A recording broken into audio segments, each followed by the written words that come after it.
దేవుని నామానికి మహిమ కలుగును గాక. ఘనత, మహిమ, ప్రభావములు మన ప్రభు అయిన యేసుక్రీస్తు ప్రభుల వారికి చెల్లును గాక. ఈ ఉదయకాల సమయంలో సూర్యోదయము మొదలుకొని సూర్యాస్తమయము వరకు యెహోవా నామము కొనియాడదగినది.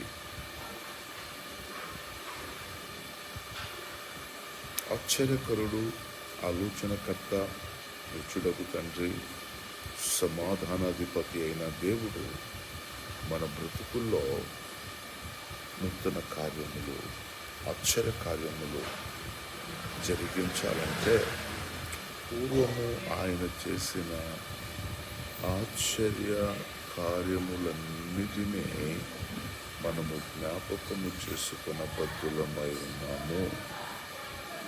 దేవుడి వాక్యమును దీవించి ఆశీర్వదించును గాక. ఆమేన్.